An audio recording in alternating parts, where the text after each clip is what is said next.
Hello students, today we will take up 7th chapter from our course book Many Worlds of Literature.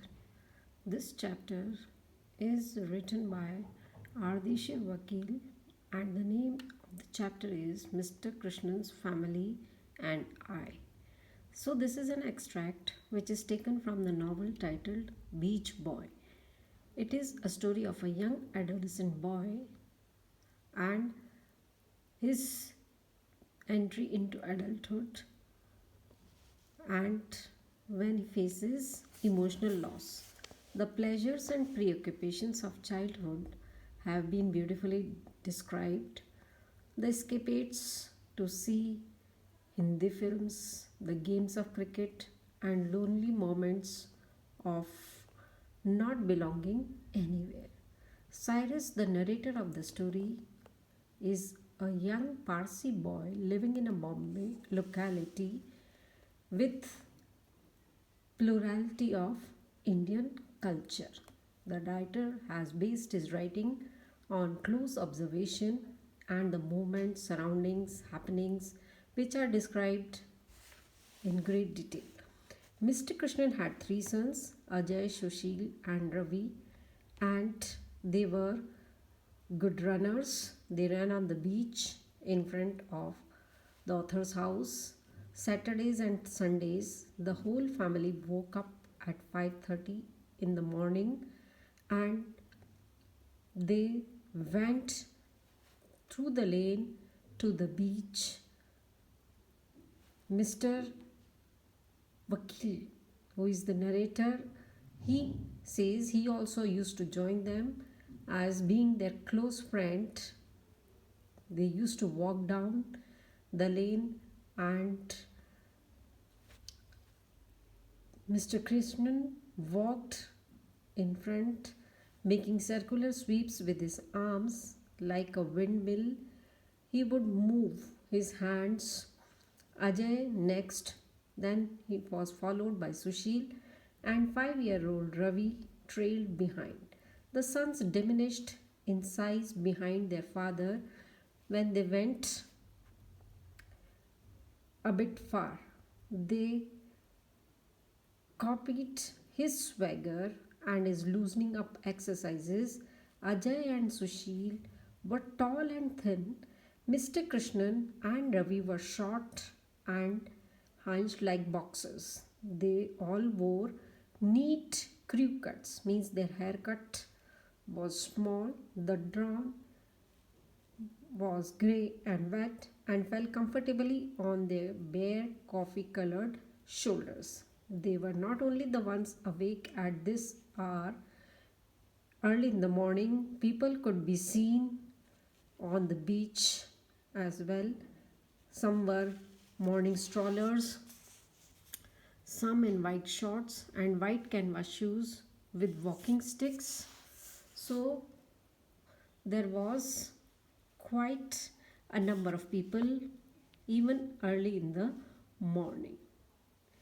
Others in dhotis and freshly ironed kurtas carried flowers as devotional offerings to the sea.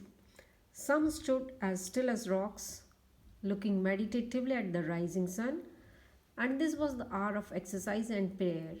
It was a time of calm. Occasionally, a belch or a low flying early morning plane would disturb the quiet. The four Krishnans strode out onto the dewy sand and they started walking further out to the darker, denser, harder sand that was so smooth to run on. They walked for a mile along the beach and then Ajay started to run. He ran for 2 miles up to the creek which stretched inland and disappeared among the thatched huts of the fisherman's village. These thatched huts belonged to the community of Kohli, the fishermen's. He used to swim in the tranquil waters and waited for the rest of the family to arrive. When the family had their swim in the back waters of the creek, they ran the whole stretch of the beach back to the sloping lane and the concrete lifeguard stand that stood outside the house. The creek where we swam marked one end of Juhu Beach. All along the shore for about 3 miles, there were bungalows and two-story houses. At both ends of the beach were villages of Koli inhabitants of Bombay. Before the Portuguese and before the Mughals, before the British and before the buildings and cars, there were communities of Koli fishermen who used to feed on the waterways of these inlets. They were still here in places like Juhu, Worli, and Mau. In Colaba, their tin and canvas huts were overshadowed by neighboring skyscrapers, high buildings in Mahim by a church and cinema hoardings. They lived in the nooks, means in the corners of the city or on the margins of suburban beaches. But always they were within the reach of boats, water, and fish. The Krishnans were friends of the author. They went running with them and he used to copy their mannerisms. He spent hours playing marbles with them, sitting in their living room, eating their food, going out with them, meeting their friends and relatives. All day during the holidays, they roamed around in nothing but their swimming trunks. They ate, drank, played, swam, and slept in these trunks. And Mr. Krishnan led by example. During the day, he was always to be seen striding up and down the living room. Early one evening, while he was sitting in the Krishnan's household, the clouds loomed heavy and dark with rain, and as usual, he was interloper, means he was an outsider. The boys were having their baths one by one, and they descended the stairs looking scrubbed and wet-haired. He sat down on wooden chair, dusty with the wear of the day they had spent together, and starting with early morning run and ending with the game of cricket on the beach. So this was their normal routine on Sundays and Saturdays. In the evening, they were all there waiting for dinner.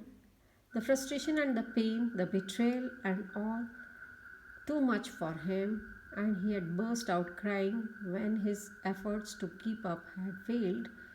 He felt shamefully triumphant after he was 3 years older than him and twice his size. Means he used to defeat the youngest one, who was Ravi. Ajay had joined, and now we were all sitting together, hardly able to talk for hunger. Mr. Krishnan had gone out for his bath, and Mrs. Krishnan was preparing the dinner in the kitchen. When Appa had gone, the boys could relax a bit, and they complained to their mother and wanted bigger portions of food. The lights in the kitchen were bright, and tempting smells of frying onions, etc., was coming to their nostril. So they were going to have uttapam and sambar that day. Uttapam had been prepared and it was very delicious. They were eagerly waiting for it. Mrs. Krishnan came out of the kitchen carrying a pile of stainless steel thalis.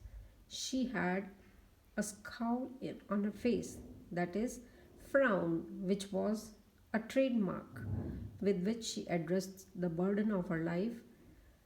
Whole day she would be preparing food, looking after the house, and tired by the end of the day. So now children could not wait for their dinner any longer and they demanded quickly. So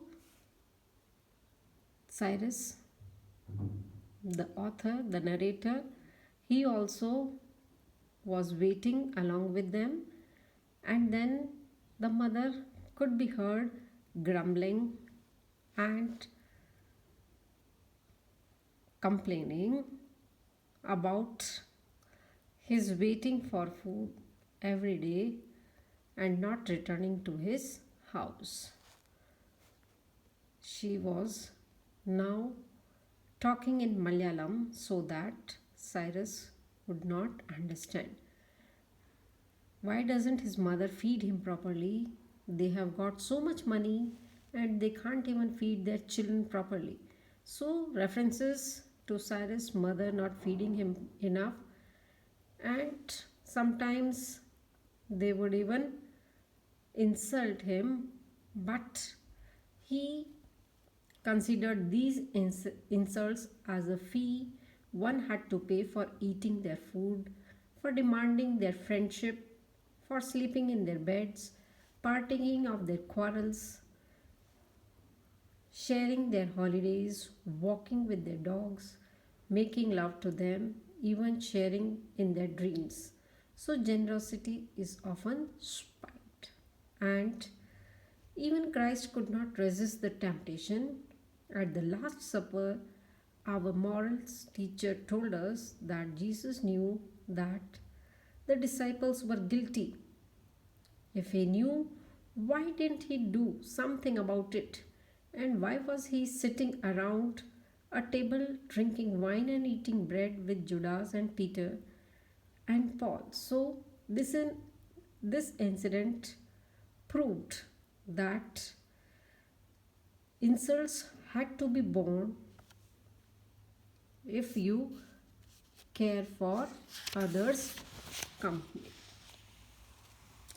My neighbors were like Jesus. They liked to give, they wanted to share, but they couldn't resist the temptation to make him feel guilty, to make him suffer, to make him feel ashamed of his family, to pretend that he was a deprived child to whom they provided food.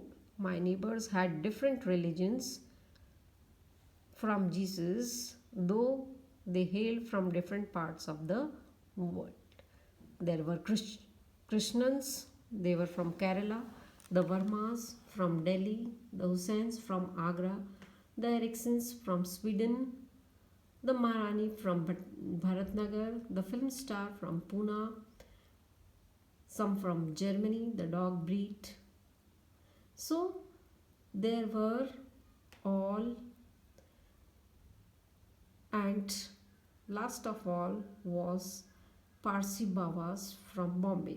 The Ready Monies, yes, that was my father's name, the name my great grandfather earned for himself when he was on trade of money lender 90 years ago.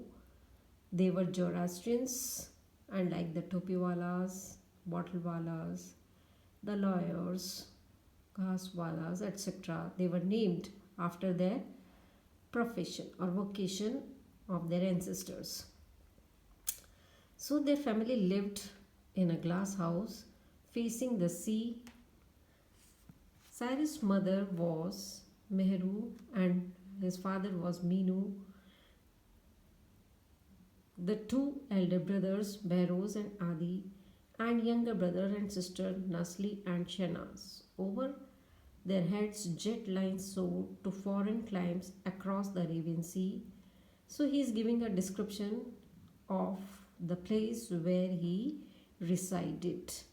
He can see them all, those hundreds of years ago, docking their battered boats on the beach, not far from our house, to the amazement of the coolie fishermen who would have been dragging in their fish laden nets first thing in the morning. So his ancestors had come to this place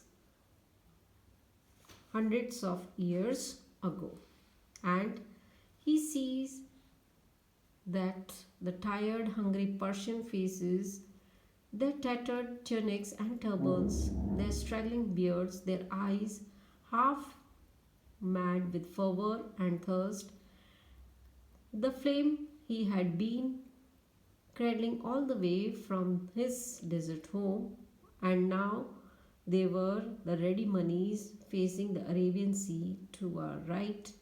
A lane sloped from the tarmac trafficy road downwards onto the beach. So here is a elaborate description of the city, which is Bombay, and there are number of people living from various parts of the world.